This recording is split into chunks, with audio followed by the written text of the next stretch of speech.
¿Cómo se constituye históricamente y socialmente la pedagogía en Occidente? Bueno, para abordar la respuesta a esta pregunta es necesario sintetizar el génesis mismo del término pedagogía derivado del griego paidos, que significa niño, y agein, que significa guiar o conducir. A continuación haremos un recorrido a lo largo de la historia por diferentes postulados pedagógicos, los cuales empiezan por la necesidad de la herencia de conocimientos, iniciando con las sociedades primitivas, en donde el niño aprende técnicas como el lenguaje que definen su condición humana, en donde niños y jóvenes se ven igualmente sometidos a un largo periodo de aprendizaje en compañía del padre, la madre u otros adultos calificados. Para ello inmovilizan las técnicas de vida que han llegado a posesionarse para garantizar que perdure. Civilización helénica. En la civilización helénica hay una desarrollada educación del guerrero y del escriba. Adicionalmente, se le da una importancia a la belleza artística, el interrogar la naturaleza y la historia, actitudes que fueron primeramente descubiertas por los griegos. Grecia. En Grecia se pasa a la educación del ciudadano. Los griegos reorganizaron y reelaboraron los conocimientos obtenidos de otros pueblos y desarrollaron las materias hasta convertirlas en algo nuevo y original. Además, fundaron directamente nuevas ramas del conocimiento. Civilización homérica. Se hace una distinción neta entre la clase noble constituida por guerreros e hijos de los guerreros, el laos, y el pueblo, demos, de campesinos, artesanos, etc. Los nobles a veces confiaban en la educación de un príncipe a un vasallo de confianza. De igual manera, en esta hay una actividad de consejo y asamblea que requerían dotes oratorios. Para los llamados caballeros homéricos, igualmente, la educación requerida y la práctica de deportes y ejercicios caballerescos como la caza, equitación, lanzamiento de jabalina, lucha y ciertas actividades artísticas como el canto y tocar la lira. La enseñanza era basada en la solución de problemas mediante el cuestionamiento y el diálogo, y la formación era de ciudadanos para el Estado. El objetivo griego para alcanzar la perfección con la enseñanza de disciplinas como la música, estética, poesía, literatura, gimnasia y filosofía.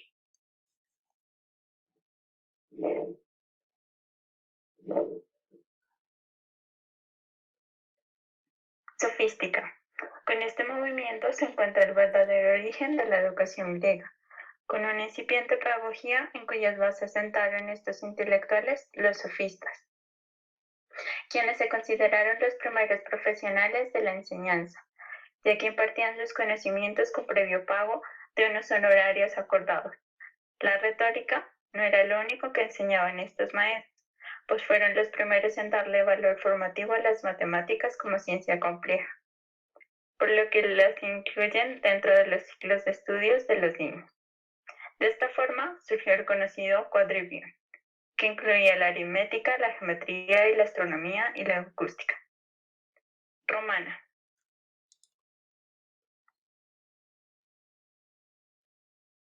La educación romana estuvo a cargo de los didáscalos, y la educación media es a cargo del gramático.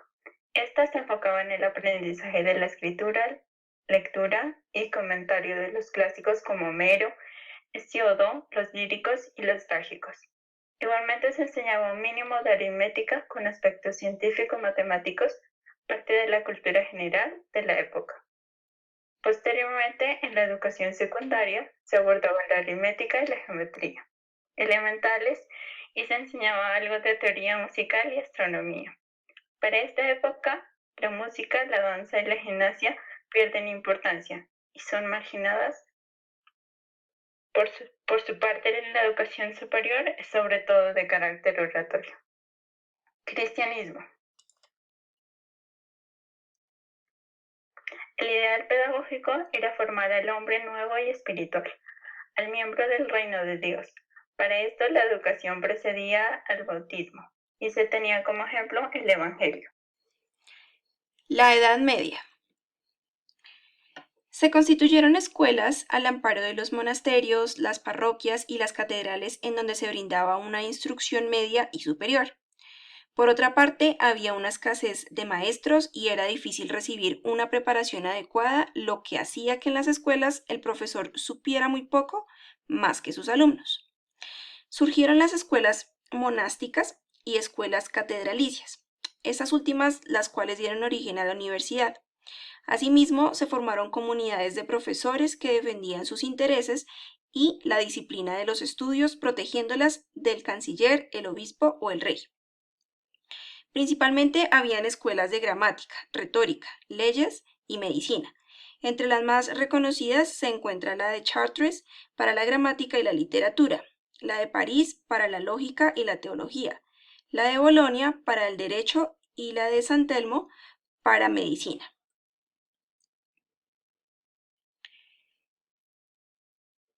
Durante el poder ejercido por el Imperio Carolingio en Europa, el mando de Carlomagno era difícil asegurar el poder en todo el territorio, por lo vasto y amplio del mismo.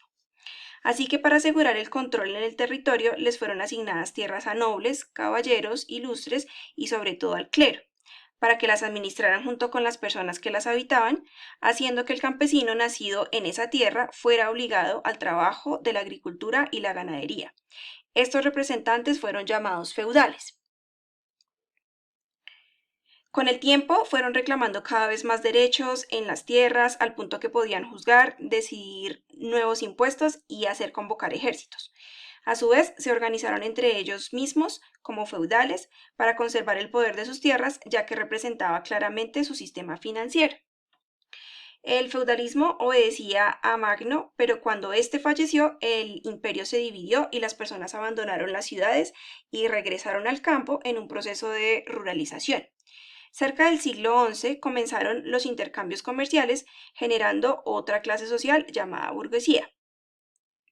Mientras estos movimientos sociales tomaban lugar, lamentablemente los conceptos de Platón y Aristóteles fueron perdidos de la historia por mucho tiempo, desde la quema de la biblioteca de Alejandría, llegando a parar en el mundo islámico, pero afortunadamente rescatados por algunos movimientos filosóficos medievales que llevaron a unificar la filosofía y la iglesia, convirtiendo a Aristóteles en su mayor representante. Este movimiento y corriente filosófica se conoció como la escuela escolástica. La filosofía occidental para esta época se estaba apagando, así como todos los movimientos artísticos e intelectuales, pero con surgimiento del pensamiento filosófico teocentrista, es decir, estudiar a Dios por medio de la filosofía, se vinculó la filosofía en las aulas universitarias, haciendo con esto su mayor aporte a esta ciencia. De ahí es que viene el término escolástico, porque proviene del latín scholasticus, que significa propio de la escuela. El método se valía de dos elementos importantes, la lectio, lectura de textos, y la disputatio, o sea, la discusión pública.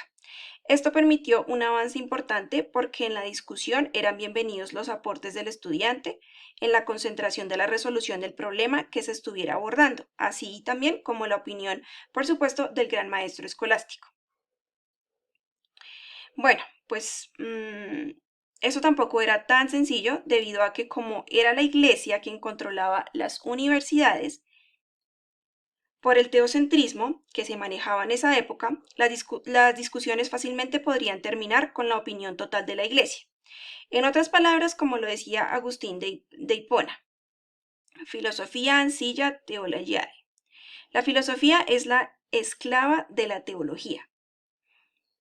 Todo esto se logró en gran parte por el tomismo, que fue el trabajo de articulación de los textos sagrados de la Biblia y las verdades de Aristóteles y Platón adelantados por Tomás de Aquino. Planteaba cosas como que la fe, que cree en la autoridad divina, y la razón, que se basa en la demostración, son diferentes. No deben confundirse, pero tampoco son contradictorias, porque las dos provienen de Dios. La Escuela Franciscana de Oxford. Entre otras escuelas se encontraba la Franciscana de Oxford, nombre dado a un grupo de académicos por esta misma época medieval. Entre sus aportes se encuentra la lógica matemática aristotélica y la física. Tenían una visión diferente a causa de las experiencias espirituales que vivían los discípulos de San Francisco. Ellos abordaron el análisis especulativo o experimental, también conceptos como el amor por el alfa y el omega de la realidad, la voluntad por reina de la inteligencia y el sumo bien, el bien que es sabiduría. En otras palabras, tenían una estrecha relación entre lo que era el amor y la voluntad. Algunos de sus representantes fueron Roger Bacon, considerando que las fuentes de conocimiento eran la razón y la experiencia. Duns Scoto pensaba que la fe era un acto libre, pero racional, y Guillermo Ockham, quien apoyaba el empirismo radical. El humanismo y el Renacimiento. Ya en los siglos XIV y XV se vivió el Renacimiento y el humanismo. Por esta época hubo una ruptura en la unidad religiosa y se dio paso a la modernidad. Para ese entonces tuvo más valor el ser humano que la teología o Dios, o la visión de ver a Dios por su medio de los hombres. Esto permitió otras ideas y la exploración del ser humano directamente. Sumado a esto, la creación de la imprenta por Gutenberg en 1450, se pudieron imprimir documentos y libros que esparcieron estas ideas humanistas con mayor facilidad. Giovanni Pico Della fue el primero en usar la palabra humanista en una tesis de más de 900 páginas, consolidando así el primer texto humanista. Aparecieron figuras renacentistas como Maquiavelo, con textos como El Príncipe e ideas conocidas por muchos como el fin justifica los medios. También la literatura y las letras transformaron como escritores como Dante Alighieri, la doctrina y el arte. Surge en este periodo la corriente humanista, en donde la educación se opone a la severidad de la disciplina eclesiástica, situándose ya en un pensamiento pedagógico. El mayor exponente es el gran pedagogo eslavo Juan Asmos Comenius. Él fue el primero en plantear el término didáctica en su libro Didáctica Magna, libro en que sientan las bases del proceso de enseñanza-aprendizaje por el que tienen que atravesar los infantes para adquirir los conocimientos del momento dentro de un contexto particular.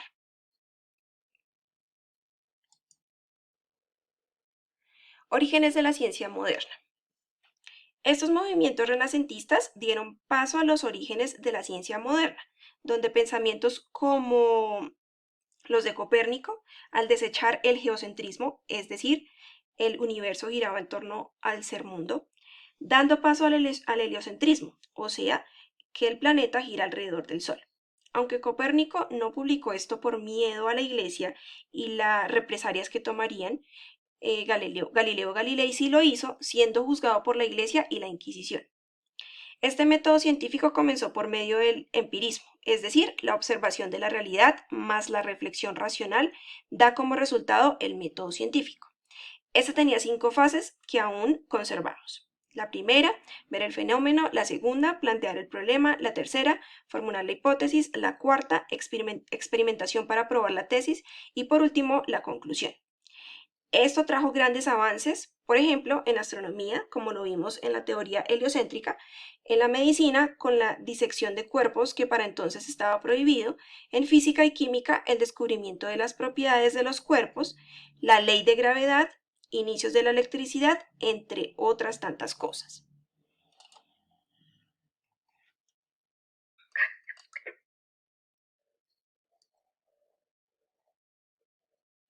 La renovación pedagógica del siglo XVII.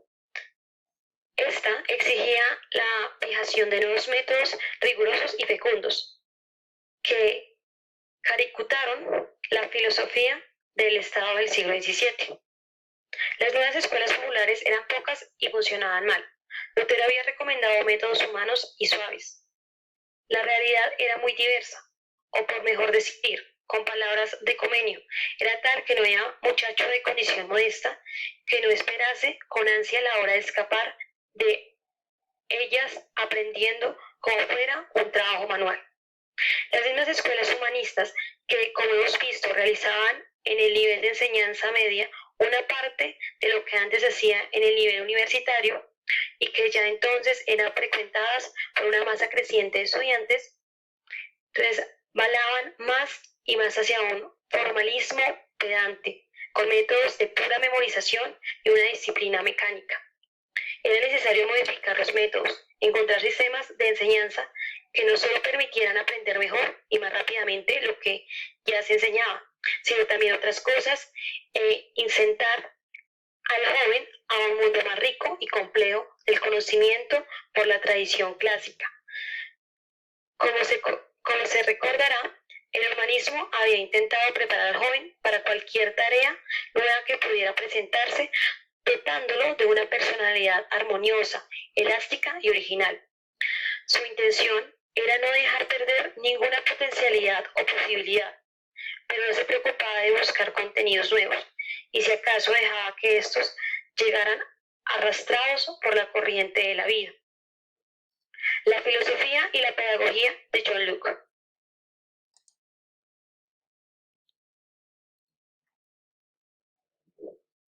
El pensamiento pedagógico de John Locke está estrechamente conectado con su filosofía y su liberalismo político.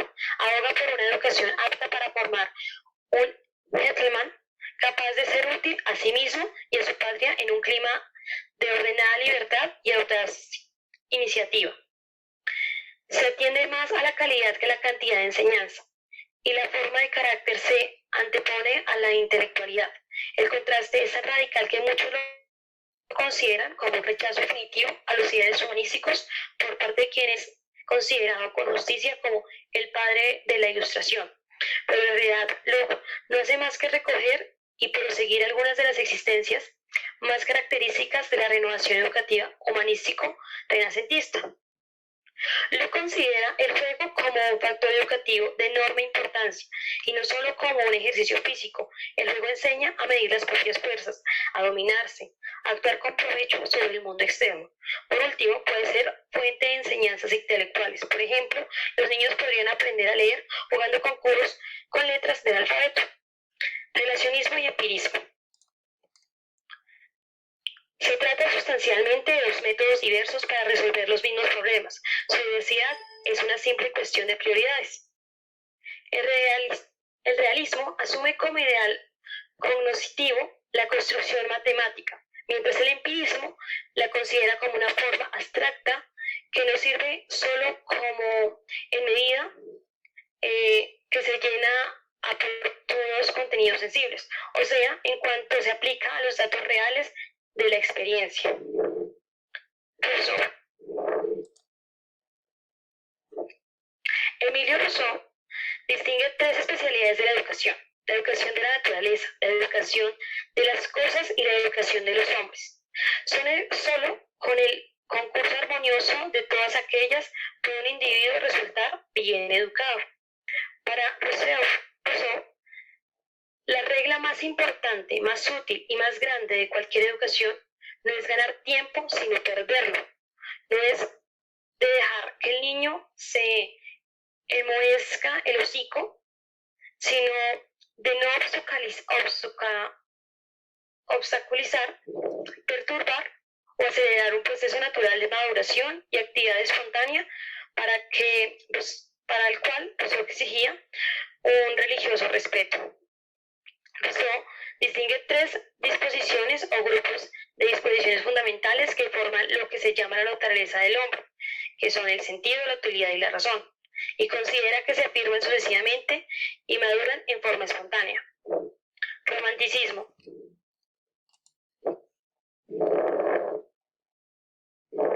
El romanticismo, en la medida en que revalorizaba los caracteres nacionales, las lenguas modernas, el arte que inspiraba popular, ingenua, el libre desarrollo individual, se inclinaba a preocuparse por la escuela elemental y popular, los jardines de niños, las escuelas de enseñanza mutua, la adopción de métodos más concordes con un pleno respeto de la espontaneidad infantil. Se trata de un vasto movimiento en el sentido que se extiende por casi toda Europa y que, en el fondo, respondía además a una precisa coyuntura económica y política. En efecto, el Estado moderno tiene necesidades de súbditos conscientes y de trabajadores en un mínimo de cultura.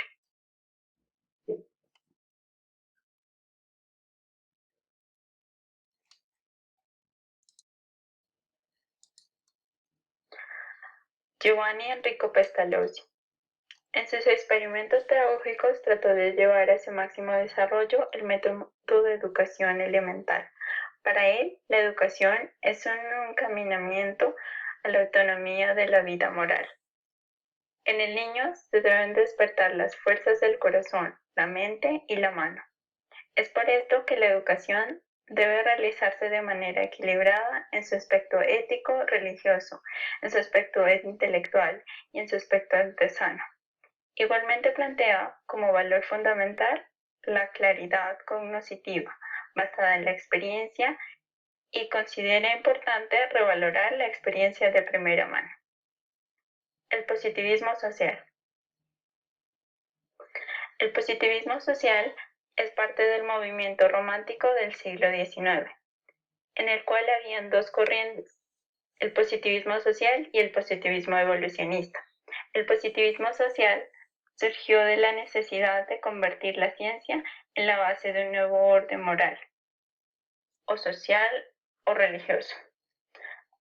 Entre sus representantes se encuentra Comte, quien propone la doctrina de la ciencia, John Stuart Mill, quien propone combatir toda forma posible de dogmatismo absolutista y formar la posibilidad de una nueva ciencia que eduque para la libertad y la etología o carácter, la cual es la que concierne el proceso educativo, enlazada con la sociología.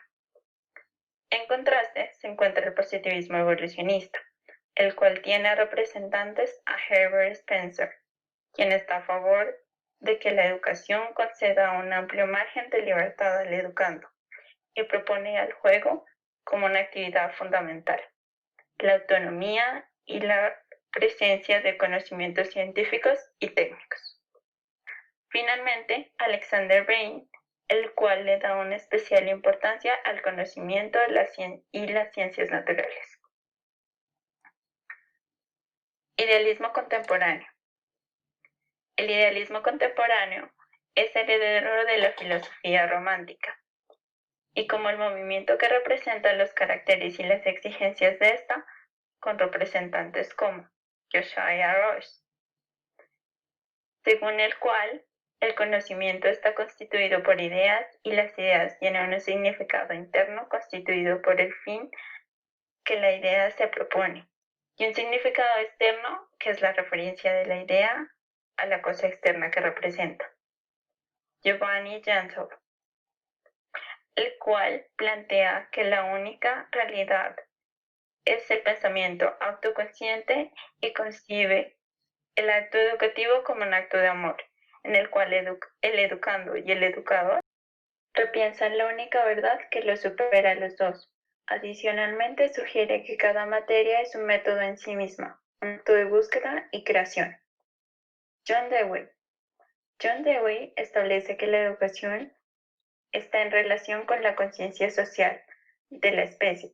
Por su parte, la escuela debe tener en cuenta la vida actual, activa y social del niño, y alrededor de estos dos últimos deben desarrollarse las materias a aprender, considerando ofrecer experiencias productivas y sociales que no se pueden recoger fuera de ellas, pues debe ser un ambiente de vida y trabajo. El proceso educativo tiene dos aspectos, uno psicológico y otro social. Como base pedagógica propone la doctrina del interés, y es por esto que la educación debe fundamentarse en intereses reales, los cuales cambian y evolucionan, y el método debe ser orientado a la investigación directa, buscando adquirir con libertad sus experiencias. Las primeras escuelas nuevas. Este movimiento representó una renovación pedagógica. La primera escuela nueva fue creada por Leon Toys, en la cual se enfatiza en la no intervención y la capacidad autónoma de decisión de los niños y su libertad. Características que se mantuvieron y fueron adicionando otras, como usar el método directo para aprendizaje de idiomas, el estudio de responsabilidad y las aptitudes sociales en la Escuela Nueva de Sally Redier y de Edmond Demons, en la que se buscaba individuos autónomos, amantes del riesgo y capaces de asumir sus responsabilidades y escoger por qué se le han despertado todas las curiosidades intelectuales. Así, para concluir con la pregunta, ¿cómo se constituye históricamente y socialmente la pedagogía en Occidente? Esta ha sido construcción de varios pensamientos que remotamente desde Grecia, pasando por Europa y sus países, llegando al continente americano, se ha desarrollado por medio de grandes pensadores, filósofos, políticos, religiosos y educadores, hasta nuestros días, con el único fin de conducir los procesos de enseñanza, atendiendo a las necesidades sociales de la época y promoviendo la investigación para tener una sociedad cada vez mejor.